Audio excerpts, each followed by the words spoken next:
think about the last time you did something nice for a stranger, like helped someone with directions or held a door open, or maybe even gave someone a ride. Yeah. Now imagine that act of kindness turning into a nightmare. It's a chilling thought, isn't it? That the very things we're taught to do, like to be helpful and compassionate, could potentially make us vulnerable. That's exactly what we're diving into today.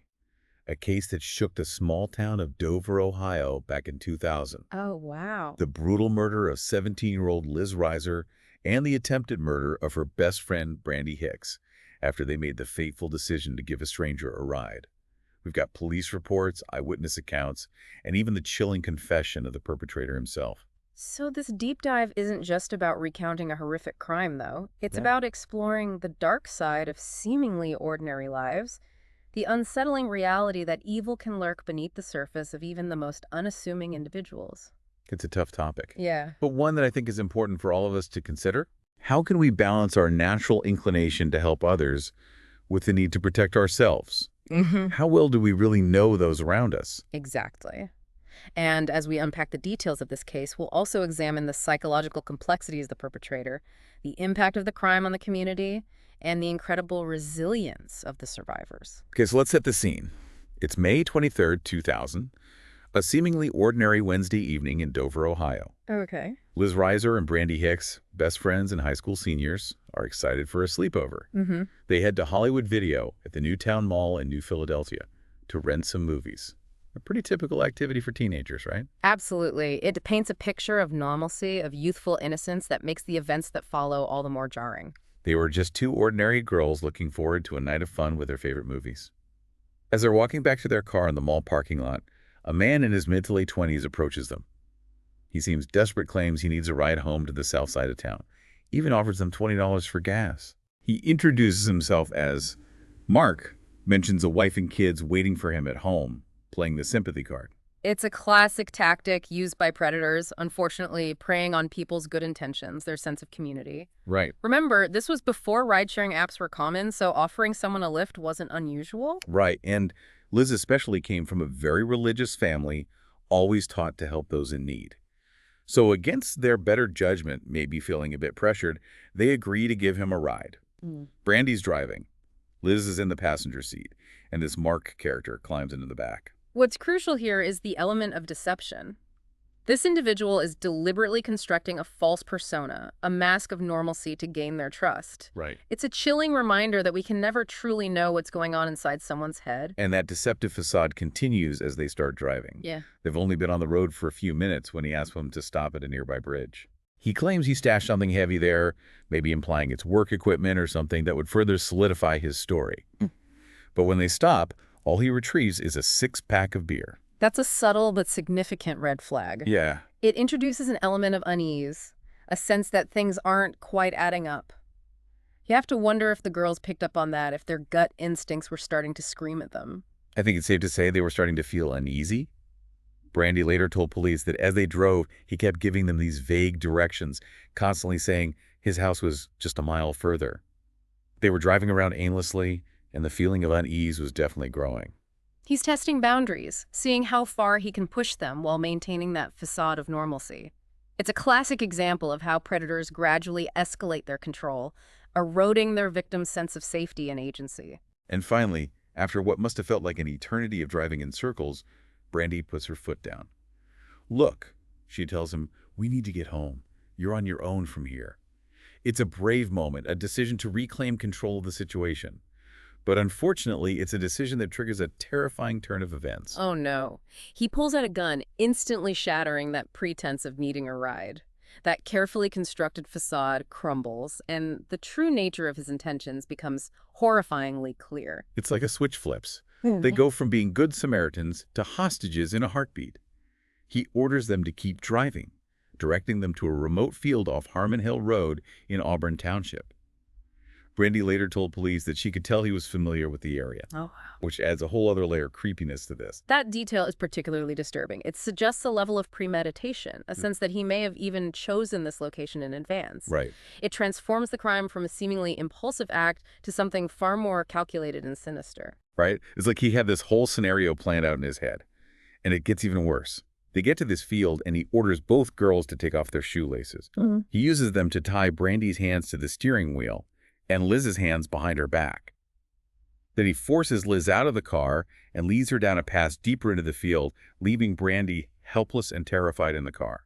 Imagine the absolute terror Brandy must have felt at that moment, knowing something horrible was happening to her friend, but being completely powerless to stop it. Yeah, The sense of isolation, the fear of the unknown, it's almost unimaginable. that's heartbreaking.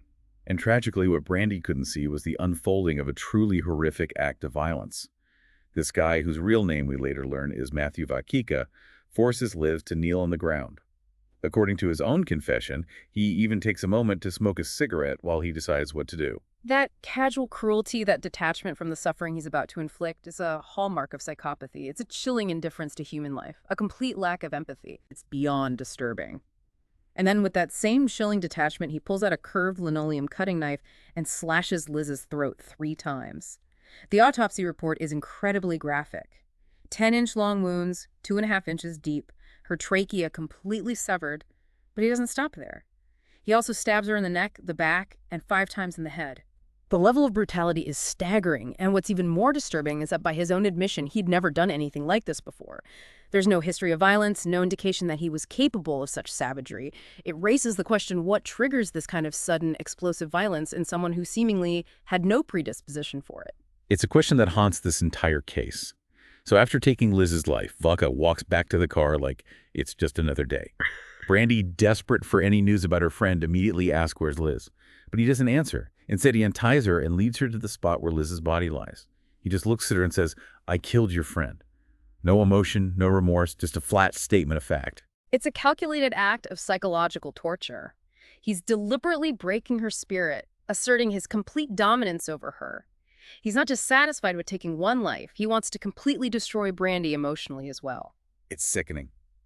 He then forces her back into the car and takes over driving. He makes her take off her socks and shoes, puts her socks on his own hands before touching the steering wheel, as if that's going to make a difference at this point. He drives them to another location this time, forcing Brandy to walk with him along the railroad tracks towards Dover. He's transitioning from a frenzy of violence to a more controlled, methodical cruelty. He's prolonging her suffering, reveling in the power he has over her. It's a classic example of what criminologists call the power-control dynamic in violent offenders. And it's a dynamic that continues to play out in the most horrific ways. Yeah. They reach an abandoned train car, and he forces Brandy inside. He makes her give him her rings, then forces her to strip naked and sexually assaults her. It's a horrific escalation of the violence, and it's important to acknowledge the immense trauma Brandy endured during this ordeal. The violation, the humiliation, the sheer terror, it's almost beyond comprehension. It's hard to even fathom what she was going through. After the assault, he tells her to get dressed, and they continue walking along the tracks. And here's where it gets even more bizarre.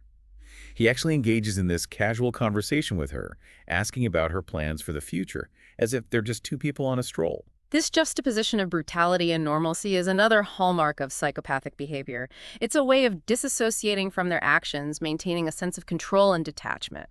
It's like they're living in a completely different reality. A truly twisted reality. They eventually reach the railroad trestle over the Tuscarawas River, a place where the tracks are suspended high above the water. He makes Brandy kneel on the edge facing the water, then pulls out her shoelace, wraps it around her neck, and starts choking her. The symbolism here is powerful, almost ritualistic. He's literally forcing her to the brink of death, holding her life in his hands. It's a terrifying display of his absolute power over her. And what's even more terrifying is that he doesn't stop there. Brandy loses consciousness from the choking, but he can't quite bring himself to strangle her to death, so he tries to snap her neck 3 times, then starts choking her again. Somehow Brandy regains consciousness briefly and realizes that she has to play dead if she wants to survive. It's an incredible display of survival instinct and quick thinking in the face of unimaginable terror. To be able to access that level of mental clarity in such a horrific situation is truly remarkable. It's an incredible feat of self-preservation. Brandy manages to hold her breath, even as he's slapping her back trying to force her to breathe. Convinced she's dead, he picks her up and throws her off the bridge. Her foot gets caught on the tracks for a split second, then she plummets 30 feet into the icy water below. The fact that she survived that fall is nothing short of miraculous. It speaks to the incredible strength of the human will to live even in the face of unimaginable trauma. It's a testament to her resilience, that's for sure. But even after surviving the fall, her ordeal isn't over. She continues to play dead, floating in the water, watching as Vianca paces back and forth on the bridge above her. He's smoking cigarettes, talking to himself, even kicking rocks down at her. It's a scene straight out of a nightmare. He's reveling in his perceived victory, completely oblivious to the fact that his victim is still alive and watching his every move. It's a chilling reminder that these types of perpetrators often lack any real sense of remorse or empathy. They're driven by a need for power and control, and they derive a perverse satisfaction from the suffering of others. It's a truly disturbing thought. But thankfully, after what must have felt like an eternity, Vasilka finally walks away. Brandy waits a few more minutes, terrified he might come back. Then she drags herself out of the water and makes her way to the road. It's there that she encounters an off-duty auxiliary police officer who drives her to the station. It's a turning point in the story. The moment Brandy escapes Vianca's clutches and begins her fight for justice and her own survival. But you'd think that after such a harrowing experience, the police would immediately believe her story. Sadly, that wasn't the case. Some officers initially doubted Brandy's account. They couldn't fathom such a random, brutal attack happening in their community. It just didn't fit their perception of Dover as a safe, quiet town. It's a stark reminder that even law enforcement can sometimes struggle to grasp the depths of human cruelty, especially when it shatters our preconceived notions of safety and normalcy. We have this tendency to believe that these kinds of horrific crimes happen somewhere else, not in our own backyards. And sadly, while some officers were struggling to believe Brandy's story, Liz's parents, Becky and Jeff Reiser, were frantically searching for their daughter. They went to the hospital hoping for any news and ended up in the waiting room with Brandy's family. It's hard to imagine the shared grief and anxiety in that room, the desperate hope for a miracle that wasn't to be. It speaks of the profound connection between parents and their children, that intuitive sense that something is terribly wrong. And in this case, tragically, that intuition proved to be true. Jeff actually had this eerie premonition while they were all waiting in the hospital. He told everyone in the room, "God told me she's dead." Minutes later, a detective arrived to confirm their worst fears. They had found Liz's body in that remote field. It's a heartbreaking moment, the confirmation of a parent's worst nightmare, and on top of the grief, there's the added weight of the unknown. Who could have done this and why? And despite the seemingly chaotic nature of the crime, there was very little physical evidence left at the scene. Brandy was traumatized, her description of the attacker vague, but she did remember him calling himself Mark and saying he had a wife and kids. That detail, the mention of a family, likely gave investigators a crucial lead. It narrowed down the possibilities considerably, pointing them towards individuals who might fit that profile. And as it turns out, that detail, coupled with a stroke of luck, would lead them directly to the perpetrator. The break in the case came from an unexpected source. Matthew Vavaca's own brother-in-law, Jeff Mullinex. Apparently, Vaca woke Mullinex up in the middle of the night, told him he'd killed a girl, and even took him to the field to see Liz's body. It's a bizarre mix of callousness and a strange, almost subconscious attempt at seeking help, or perhaps even wanting to be caught. It's as if a part of him couldn't bear the weight of his actions alone. Right. It's like he was both horrified by what he'd done and simultaneously compelled to share it with someone. And it gets even stranger. After showing his brother-in-law the body, they went to Walmart to buy flashlights so they could search for the missing blade of Vica's knife. He also bought a coffee mug and a gun-shaped lighter, which he later admitted he was going to use to weigh down the evidence he'd thrown in the river. It's a bizarre mix of practicality and a complete lack of understanding of how criminal investigations work. It speaks to the chaotic mental state he was and the conflicting impulses of wanting to cover his tracks and simultaneously wanting to confess. Thankfully, Mullinex, horrified by what he'd seen and heard, went to the police, and they arrested Vica at a nearby park the next day. He confessed almost immediately, providing a detailed account of the horrific events of that night. The swiftness of the arrest and confession is somewhat unusual in a case this brutal. It suggests a level of internal conflict, perhaps even a subconscious desire for accountability or relief from the burden of his actions. But even in his confession, he couldn't provide a clear motive for why he did it. Vaca initially claimed he just wanted to rob the girls and things got out of hand, but later he admitted to wanting to know what it felt like to kill. However, he never gave a clear explanation for why he targeted Liz and Brandy specifically. That lack of a clear explanation is often what haunts victims' families the most. The need to understand why to make sense of the senseless is a natural human response. But sometimes there are no easy answers. Sometimes the motivations behind these horrific acts remain shrouded in darkness. And that darkness, that lack of understanding, can make the process of healing even more difficult. The prosecutor planned to seek the death penalty, but ultimately it was Brandy and the Reiser family who convinced them to accept a plea deal. They didn't want to endure years of trials and appeals. They wanted to try to move on with their lives as best they could. It's a testament to their strength and resilience choosing to focus on healing rather than revenge. It takes an incredible amount of courage and grace to make that decision in the face of such unimaginable loss. At the sentencing hearing, Brandy bravely confronted Vaca, telling him she was trying to forgive him. It's clear from the court transcripts that she was struggling with it, and her mom's words about God's forgiveness seemed to weigh heavily on her. Forgiveness is a deeply personal journey, and there's no right or wrong way to process such trauma. Brandy's strength lies in her willingness to confront her pain and seek her own path to healing. Vaca himself expressed remorse at the hearing, saying he destroyed 3 families. But even then, he couldn't offer a real explanation for his actions. The judge wasn't buying it, telling Vaca he'd be banished from society and sentenced him to 96.5 years, plus an additional 22.5 for violating his probation. He'll likely spend the rest of his life behind bars. While justice was served in a legal sense, the emotional scars of this crime will undoubtedly linger for all involved. The families of Liz and Brandy, the community of Dover, even those involved in the investigation and prosecution, this case leaves a lasting impact on everyone it touches. But amidst the darkness and the pain, there are glimmers of hope and resilience. Brandy and the Reiser family have shown incredible strength in the years since the attack. Brandy is now a wife and mother honoring Liz's memory in the name of one of her children. Becky Reiser started a blog and even wrote a book about their journey toward forgiveness.